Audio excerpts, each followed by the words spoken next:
ఓం శ్రీ సాయిరాం. ఒక చిన్న కథ. పూర్వము ఒక ఊరిలో ఒక పేరు మోసిన దొంగ ఉండేవాడు. అతడు తన కుమారుని చోరవృత్తిలో ప్రవేశపెట్టే సమయంలో ఇలా చెప్పాడు: కుమారా, నువ్వు ఒక్క క్షణము కూడా భగవంతుని గురించి కథలు వినడానికి ప్రయత్నించవద్దు.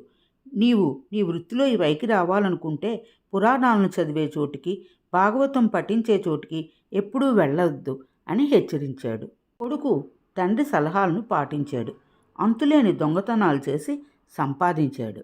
దొంగ కొడుకు ఒకనాటి రాత్రి దొంగలించిన సొత్తును భుజాన మోసుకుంటూ ఒక సందులోంచి వెళ్తున్నాడు.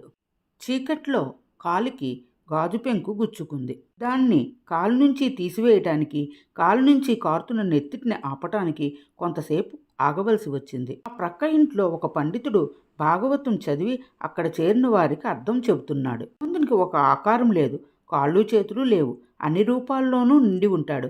సహస్ర శీర్ష పురుష సహస్రపాద్ అని ఆ పండితుని మాటలు ఈ దొంగ వినటం జరిగింది. ఆ మాటలు దొంగ మనసులో బాగా నాటుకున్నాయి.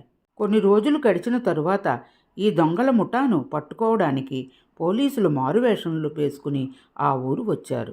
ఒక పోలీసు కాళికాదేవి వేషం ధరించాడు. మిగిలిన పోలీసులు పూజారులుగా, భక్తులుగా వేషం వేసుకున్నారు. అందరినీ బెదిరిస్తున్నారు. ఇళ్లలో నుండి జనం బయటికి వచ్చి కాళికాదేవి కాళ్ళ మీద పడి మొక్కటం మొదలుపెట్టారు.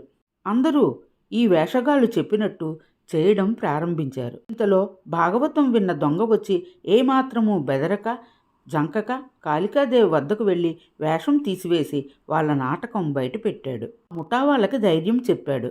గుట్టు బయటపడగానే పోలీసులు చిన్నబుచ్చుకుని పలాయనం సాగించారు.